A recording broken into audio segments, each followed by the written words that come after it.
If you're wanting a super zoom camera, two cameras you should definitely be considering are the Nikon P950 and the Nikon P1000. Now the Nikon P950 has an 83 times optical zoom, whereas the Nikon P1000 has a 125 times optical zoom. But the Nikon P1000 is much bigger and heavier than the Nikon P950. So, is the extra zoom of the Nikon P1000 worth all the extra bulk? Well, I'll reveal my surprising recommendation shortly, but first, let's see how these two cameras compare by zooming into a mountain trail 1 kilometer away. Okay, here we go.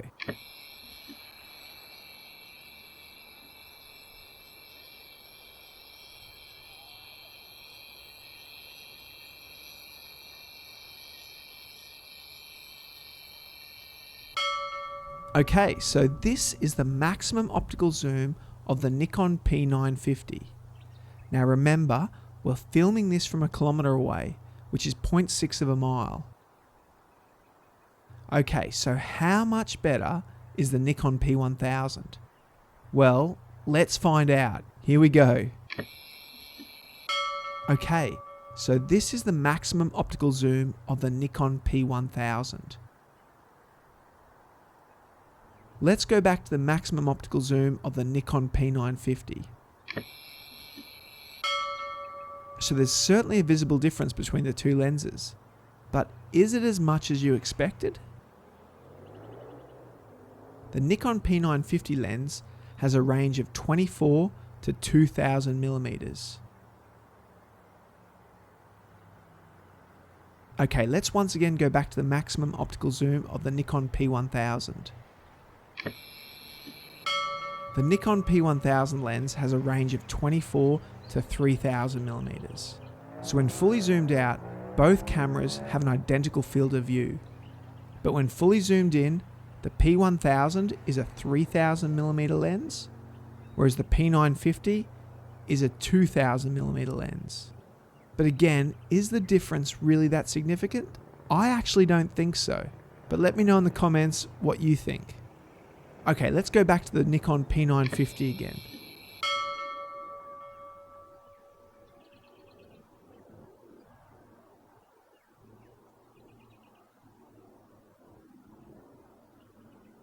Okay, let's now zoom in on that guy in the center using the Nikon P1000.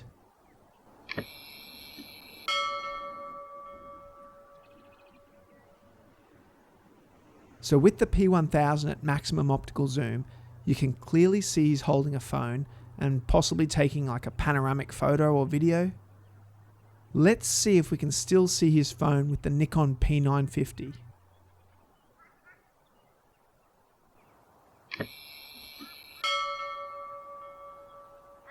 Yeah, I'd say you can still make out the phone, but perhaps not as clearly.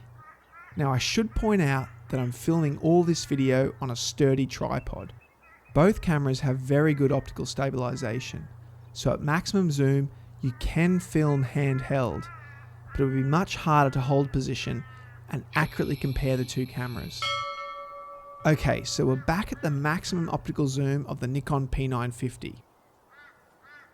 Now remember, we're filming this from a very long distance. Let me remind you, I'll zoom back out and then in again.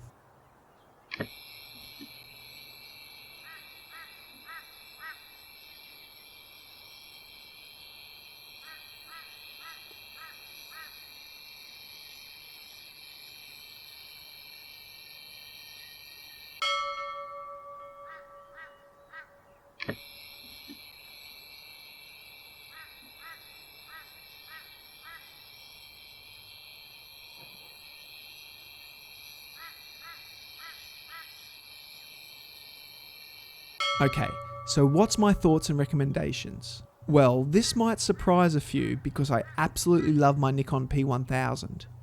But for most people, I'd actually recommend buying the Nikon P950 instead. As you've seen, the Nikon P950 zoom is almost as good as the Nikon P1000. But what makes the Nikon P950 so appealing is its modest size.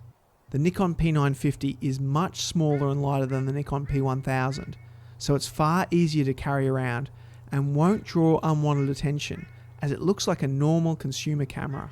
Okay, let's step back up to the Nikon P1000. So the Nikon P950 is perfect to take traveling or on holidays, or perhaps to a concert or sporting event. The Nikon P950 is also slightly cheaper than the Nikon P1000, with the Nikon P950 costing around $800 US, whereas the P1000 costs around $1,000 US. Okay, now if you're specifically wanting a super zoom camera for something like astronomy, bird watching, or perhaps an African safari, then yes, the Nikon P1000 does have a superior zoom, but you need to be prepared for the camera's extra size and bulk. The Nikon P1000 is 40% heavier than the Nikon P950 and bigger in every dimension, so carrying it around all day is tiring. And because of its large size, it doesn't look like a consumer camera, so it tends to draw unwanted attention, which can be a real pain, especially if you're wanting to take it to concerts or sporting events where professional photography isn't allowed. Well, I hope this helps. Stay tuned for the next video because I'm going to compare the Nikon P950 with the very impressive Canon SX70, which has a 65x optical zoom. So in the meantime, give this video a thumbs up and hit subscribe to help grow our channel. Thanks guys. Mr. Zoom, we love your videos so much.